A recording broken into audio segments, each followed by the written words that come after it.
Good morning, students, and let us now study about the earthquake. And जैसे कि हमने पहले भी देखा है कि क्या क्या सब नेचुरल फिनोमेना में सारी कहानियां हमने पढ़ी है, उसमें एक और वो है कि अर्थक्वेक। ठीक है, सबसे पहले हम लोग देखते हैं कि अर्थक्वेक जो है, ठीक, वो अकर कैसे करता है। इसमें हम लोग क्या क्या पढ़ने वाले हैं, अर्थक्वेक के बारे में पढ़ेंगे, बेसिक जानकारी अर्थक्वेक।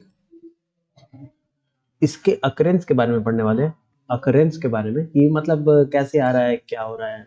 ठीक, फिर हम लोग देखेंगे कि रिक्टर स्केल क्या होता है, और रिक्टर स्केल कहाँ से कहाँ तक अर्थक्वेक को मेजर करता है, उसका मतलब इंटेंसिटी बताता है कि अर्थक्वेक कितने मैग्नीट्यूड का है और कहाँ से कहाँ तक ये स्केल रहता है। ठीक, और क्या स्केल पे क्या होता है, ये सब चीजें हम लोग इस वीडियो में पढ़ने वाले हैं। सबसे पहले अर्थक्वेक।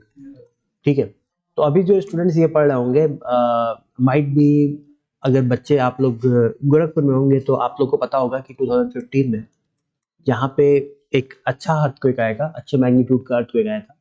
ठीक है, तो उसमें आप लोग भी यूकेजी एलकेजी में होंगे, तो उसमें क्या हुआ था कि बहुत सारे स्कूल के बच्चों को स्कूल से बाहर निकाल दिया गया था, और वो एक्सपीरियंस आप लोग एक्सपीरियंस कर सकते हैं कि क्या था।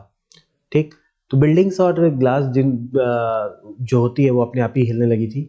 ठीक, बहुत सारे लोग डर गए थे, क्या हुआ था, बहुत सारी बड़ी बड़ी बिल्डिंगों को खाली कर दिया गया।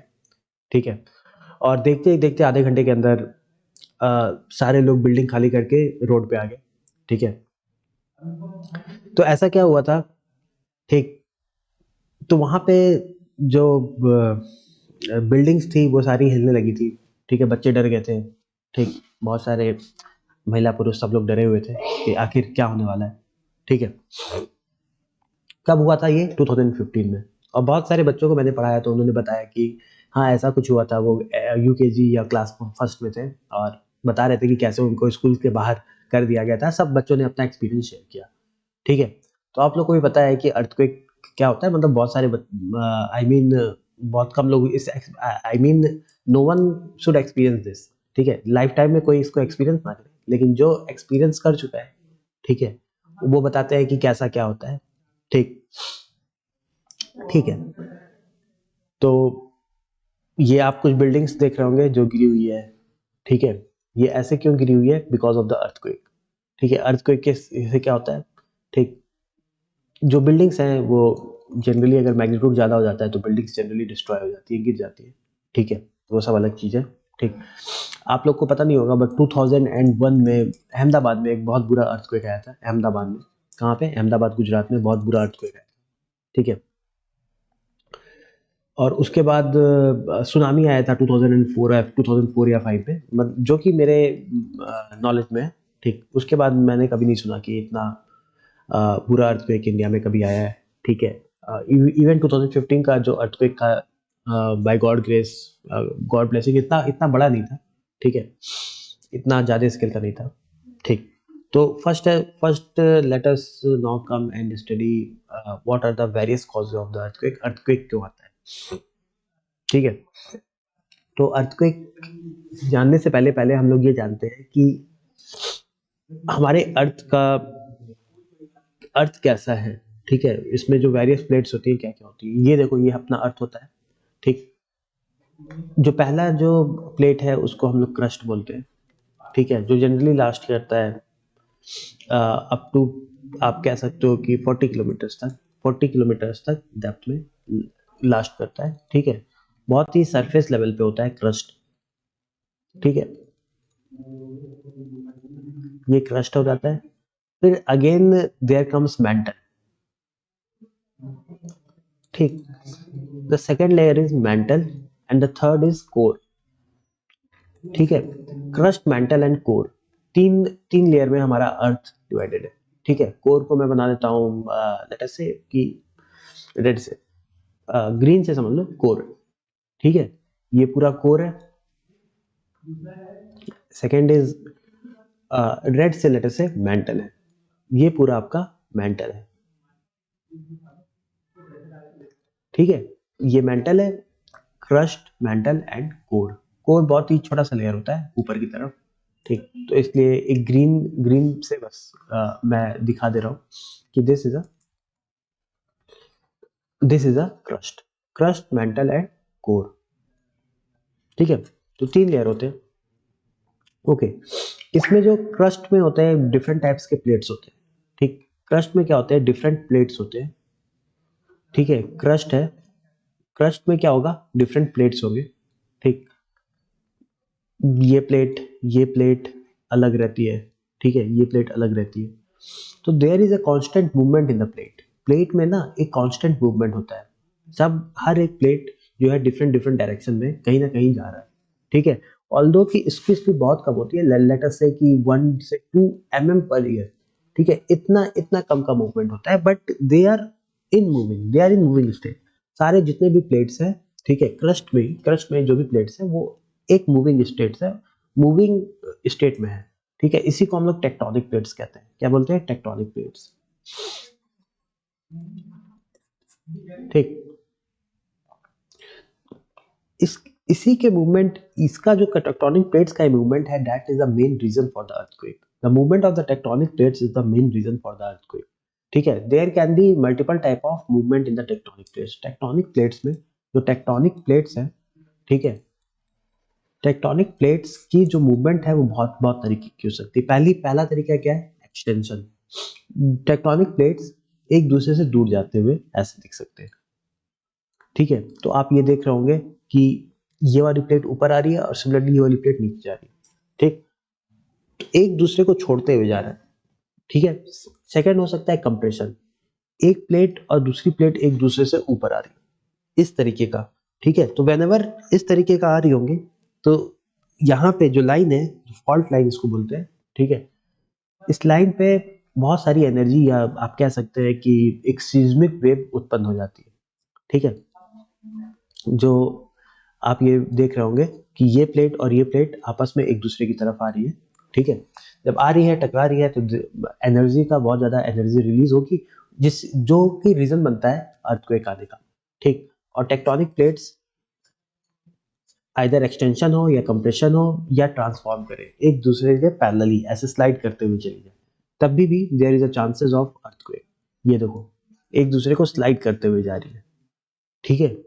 और ये देखो, ये वाली प्लेट जो है, ये वाली टेक्टोनिक प्लेट जो है इसके नीचे चली जा रही है, ठीक है।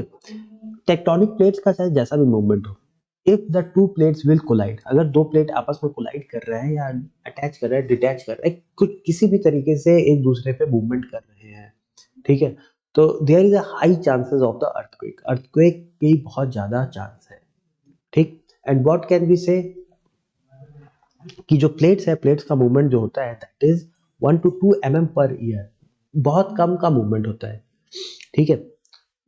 और there are many types of जो प्लेट्स है वो बहुत ही अलग अलग प्लेट्स है, आप कह सकते हो कि इंडियन प्लेट अलग है, ठीक है। कुछ लेट अस से कि अगर एक वर्ल्ड मैप है, इस तरीके का कुछ वर्ल्ड मैप है, लेट अस से ये समझ लो अफ्रीका है, ये मिडिल ईस्ट है, ठीक है, ये आपका इंडिया आ गया, इंडिया का ये ऐसे करके, और यहाँ पे कुछ इस तरीके का लेट अस से वर्ल्ड मैप है, ठीक है। तो there can be multiple number of plate, हो सकता है ये एक प्लेट हो, ठीक है, ये एक दूसरी प्लेट हो, ठीक। अर्थ is divided into multiple number of tectonic plates, ठीक, जो कि आप लोग ज्योग्राफी में थोड़ा अच्छे से देखोगे, ठीक। ये मल्टीपल नंबर है, ठीक है। और ये आपका यूरोप एंड रशिया का पोर्शन हो गया, ठीक है। ये ऐसे चाइना, रशिया, यूरोप, इस तरीके का मेडिटेरियन सी, इस तरीके का समझ लो। तो earth is divided into multiple number of tectonic plates and the movement of the tectonic plates is the primary reason for the earthquake, ठीक है। Tectonic plates can move in 4 different scenario, extension, compression, transform, एक दूसरे के ऊपर या एक दूसरे के नीचे, इस तरीके से टेक्टोनिक प्लेट्स का क्या हो सकता है, मूवमेंट हो सकता है, ठीक है। तो यहाँ पे आप लोग देख रहे हो कि एक मूवमेंट हुआ, ठीक है, टेक्टोनिक प्लेट्स का मूवमेंट हुआ, इस मूवमेंट के कारण यहाँ पे जो भी एनर्जी था दैट इज रिलीजिंग, ठीक। ये एनर्जी रिलीज हो रहा है एक वेव्स की तरह, देख रहा हो सीस्मिक एक्टिविटी एक वेव्स की तरह यहाँ से यहाँ तक ऐसे ऐसे निकल रहा है, इसको हम लोग फॉल्ट लाइन बोलते हैं, फॉल्ट लाइन बोलेंगे, ठीक है। जहाँ पे एक दूसरे को वो कर रहे हैं, ठीक। ये ब्लॉक देखो ऊपर की तरफ चला गया, अप थ्रोन ब्लॉक, और ये है डाउन थ्रोन ब्लॉक, ये फॉल्ट लाइन हो जाता है, ठीक है। इस तरीके का वेव्स निकलते हुए निकलता है। तो पहला मेन रीजन क्या है, टेक्टोनिक प्लेट, टेक्टोनिक प्लेट्स का मूवमेंट, टेक्टोनिक प्लेट्स, ठीक है। सेकंड मेन रीजन नहीं कह सकते, कह सकते हैं कि छोटा मोटा रीजन है, ठीक। एस्टेरॉइड्स या मेटेओराइट्स आकर के, एस्टेरॉइड्स या मेटेओराइट्स आकर के, या मेटेओराइट्स आ करके धरती को अगर अगर टकरा जाते हैं, आ करके धरती पे अगर टकरा जाते हैं, तो there is a chance of the earthquake, जो कि ये बहुत ही रेयर केस है, ठीक है। आई मीन अब मैंने अभी 100 ईयर्स तक में मैंने कभी सुना नहीं है कि एस्टेरॉइड्स या मेटेओराइट्स आकर के टकराए हैं, ठीक है। ये बहुत रेयर केस है, but if someday the asteroids and meteorites are coming to the earth and they are colliding with the earth, तो अर्थक्वेक आने के चांसेस बहुत बहुत ज़्यादा है, ठीक है।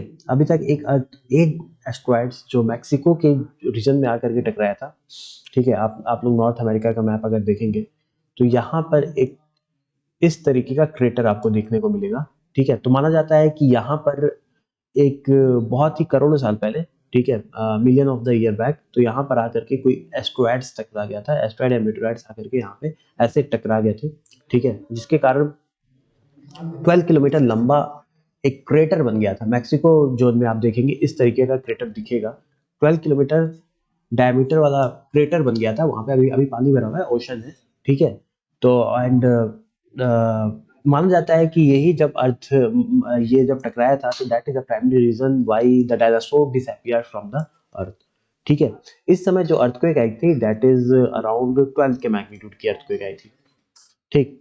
तो यही अभी तक का सबसे नोन मैग्नीट्यूड का अर्थक्वेक है कि 12 का कब आया था, जब एस्ट्रॉइड्स मैनी ईयर्स बैक, ठीक है, many thousands of millions of the year back, जब एस्ट्रॉइड्स आकर के धरती पे पहली बार टकराया था, तब 12 के मैग्नीट्यूड की अर्थक्वेक पहली बार आई थी, पहली बार आई थी, ठीक है। इसी को हम लोग मानते हैं, ओके। सेकंड हम लोग आते हैं, हाँ, तो सेकंड मेथड ये है। थर्ड है हमारा, अगर कोई न्यूक्लियर अटैक होता है तो there is a nuclear attack होता है, अगर कोई न्यूक्लियर अटैक होता है तो अर्थक्वेक आसपास के रीजन्स में आने की संभावना बहुत ज़्यादा है, सीस्मिक एक्टिविटी बहुत ज़्यादा बढ़ जाएगा, क्योंकि एक लार्ज अमाउंट ऑफ विस्फोटक क्या होता है कि जमीन से टकराया, विस्फोट किया, तो अर्थक्वेक आप समझ सकते हो कि आसपास के रीजन में अर्थक्वेक आ सकता है, ठीक है। There are chances of the earthquake. तो अगर तीन कॉज पूछता है अर्थक्वेक का, तीन कॉज क्या है, तो सबसे पहला कॉज है टेक्टोनिक प्लेट्स का मूवमेंट, ठीक है। Various movements of the tectonic plates मैंने देख लिया है। एस्ट्रॉइड्स या मेटेओराइट्स अगर टकराते हैं तो वो भी एक कॉजेज है, मतलब अर्थक्वेक के आने का। तीसरा है अगर न्यूक्लियर अटैक होता है, तो ये बहुत ही माइनर कॉज है, बट कॉज है, ठीक है, कि अर्थक्वेक अगर कोई न्यूक्लियर अटैक होता है तो देयर इज अ चांस कि अर्थक्वेक आ सकता है, ओके। अब हम लोग रिक्टर स्केल के बारे में जानते हैं, what is a Richter scale, ठीक है। अर्थक्वेक को नापने के लिए एक स्केल बनाई गई है, रिक्टर स्केल, ठीक है। अब इसमें क्या होता है कि अगर 1 का जो ये स्केल है वो 1 से 12 तक का है, 1 से 12 तक का। यहाँ पे 1 को 1 को लीस्ट डेंजरस माना गया है, least dangerous, and 12 is the most dangerous, ठीक है। 1 का मैग्नीट्यूड बहुत कम होता है और 12 का मैग्नीट्यूड बहुत ज्यादा होता है, ठीक।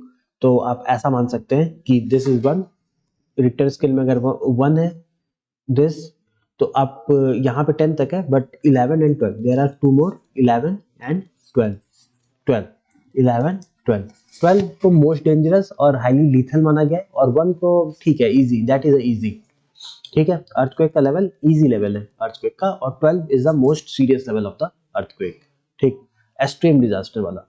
ऐसा भी कह सकते हो कि 1 दिस इज 1 दिस इज 2, ठीक ठाक, ठीक है। 3 एक सीरियस है, न्यूज में आ सकता है कि हाँ अर्थक्वेक 3 तक आया। 1 अब कभी कभी अननोटिस भी चला जाता है, 1 2 आते रहते हैं, अननोटिस चला जाता है, ठीक है।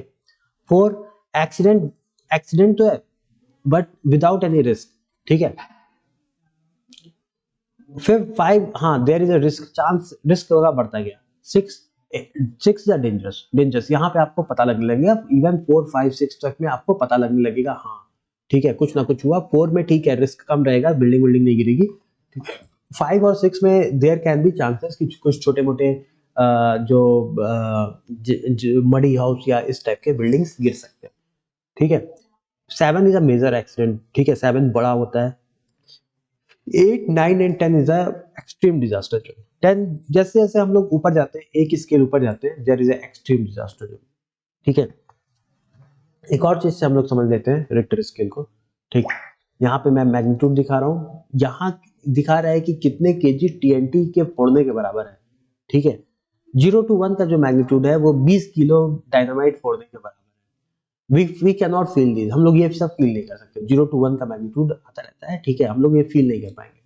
2 अगर मैग्नीट्यूड 2 का आ जाए, ठीक, तो 600 किलो डायनामाइट फोड़ना जितना है, 600 किलो डायनामाइट, ठीक है। स्मॉलेस्ट को एक पीपल का नॉर्मली फील, ठीक। 2 का मैग्नीट्यूड आप फील कर सकते हो, 0 to 1 का मैग्नीट्यूड आप फील भी नहीं कर पाओगे। एक और चीज जान लीजिए कि अर्थक्वेक में जैसे 1 2 3 4 5 6 इस तरीके से समझ लीजिए।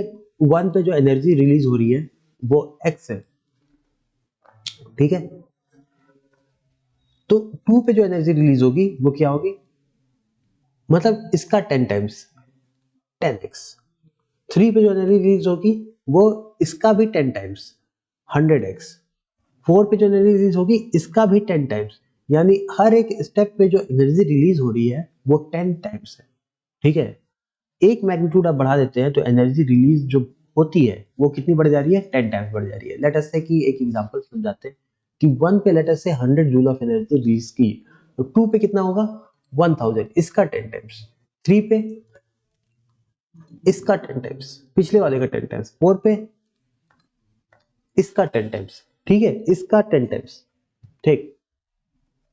इतना ज्यादा आप समझ सकते हैं कि इतना ज्यादा एनर्जी रिलीज हो रहा है, ठीक।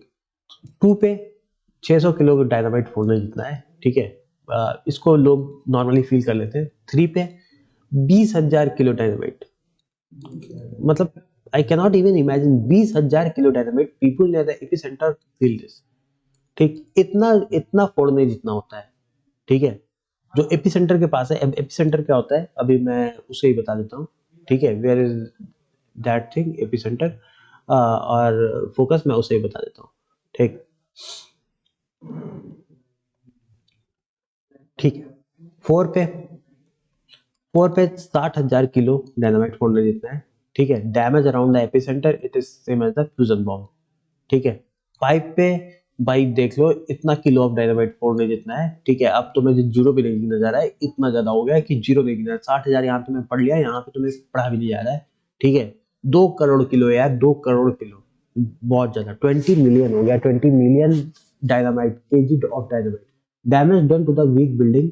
वीक बिल्डिंग को एक डैमेज करेगा। 6 में oh my God, 6 60 million kg of dynamite, 60 million kg can cause great damage around the epicenter। Epicentre के अराउंड डैमेज करेगा। अभी मैं बता देता हूँ, ठीक है, एपिसेंटर और फोकस क्या होते हैं, दो चीजें अभी हमें और देखनी है, ठीक। 7 पे देखो 20 बिलियन केजी, बाप रे बाप, 20 billion KG of dynamite creates heavy energy heat New York city for 1 year। O my God, can be detected all over the world, cause serious damage, ठीक है। इतना एनर्जी क्रिएट करेगा कि भाई न्यूयॉर्क सिटी का एक साल का जो एनर्जी का सप्लाई है, ठीक है, उसको फुलफिल कर देगा। बाप रे, ठीक। 8 और 9 को पढ़ना ही नहीं है, समझ गए भाई कितना कितना डैमेज कर सकते हैं, ठीक। 9 देख लो, rare but would cause unbelievable damage, rare होगा लेकिन अनबिलीवेबल डैमेज करेगा अर्थक्वेक 9 का। समझ लो बिल्डिंग बिल्डिंग सब गिर जाएगी, खत्म हो जाएगा, आज जहां पे भी आया होगा खत्म हो जाएगा, ठीक है। तो तुम्हें दो चीज और बताना है, एपिसेंटर और फोकस। फोकस क्या होता है और एपिसेंटर क्या होता है, ठीक। देखो इस डायग्राम से समझो, कहाँ गया पेन, हाँ ये देखो लाल पेन में ले लिया हूँ। ये जहां पर फोकस दिख रहा है ना, ये फोकस दिख रहा है, जहां पर अर्थक्वेक स्टार्ट हुआ, ओरिजिनेटिंग पॉइंट जहां पर जमीन के नीचे जहां पर अर्थक्वेक स्टार्ट हुआ उसको हम क्या कहेंगे, फोकस कहेंगे, ठीक है। जमीन के नीचे जहां पर अर्थक्वेक स्टार्ट हुआ उसको हम लोग फोकस कहेंगे। और ठीक उसके ऊपर ठीक है, जो पॉइंट हमें धरती पे मिलेगा उसको हम लोग कहेंगे एपिसेंटर। ठीक है, जहां पर अर्थक्वेक जमीन के नीचे भाई बना, जहां पे स्टार्ट हुआ, ठीक है, लेट अस से कि ये हमारी जमीन थी, यहाँ पे तुम्हारा अर्थक्वेक स्टार्ट होता, ओरिजिनेट होता है, इस पॉइंट को तुम फोकस कहोगे, ठीक, और ये वेव्स ऐसे बनते बनते बनते बनते लेट अस गए गए गए गए गए, तो इस फोकस के जस्ट ऊपर जहां पे अर्थ को ये मिलेगा उसको हम कहेंगे एपी सेंटर। क्या कहेंगे? AP centre. ठीक है, देखो ई से अर्थ है, ई से अर्थ है, तो अर्थ का पॉइंट जहां पे रहेगा उसको कहेंगे एपी सेंटर। समझ जाओ, तो फोकस और एपी सेंटर तुम लोग समझ गए होंगे। ठीक, तो इसीलिए यही वो बता रहा है कि सबसे ज्यादा डैमेज एपिसेंटर के पास में होता है, यानी कि जहां पर ये सबसे ज्यादा अपनी एनर्जी भेजेगा वही तो डैमेज होगा, और सबसे पास जो अर्थ का जोन है वो एपिसेंटर ही कहलाता है। फोकस में तो आपका ओरिजिनेट किया ना, अर्थक्वेक जो है वो ओरिजिनेट किया है फोकस में। ठीक, अब जब यहाँ पे ओरिजिनेट किया है तो अपनी एनर्जी भेजेगा ना, ये देखो यहाँ से भेजेगा, तो यहाँ पे अर्थ जो सबसे पहला पास वाला पॉइंट पड़ेगा वो एपिसेंटर हो जाएगा। एपिसेंटर में सबसे ज्यादा एनर्जी रिलीज होगी और सबसे ज्यादा डैमेज कहाँ पे होगा? एपिसेंटर पे होगा। ठीक है, तो focus and epicentre is a very important, कि फोकस और एपिसेंटर क्या होता है। ठीक है, ये इंपॉर्टेंट है, और फोकस और एपिसेंटर क्या होते हैं, very important. Focus and epicentre, ठीक है, तो इसका डिफरेंस तुम लोग बता करके अच्छे से देख लो। ठीक, तो अभी हम लोग इसको यहीं पे वो करते हैं, नेक्स्ट लेक्चर में दूसरा चीज देखेंगे। Thank you.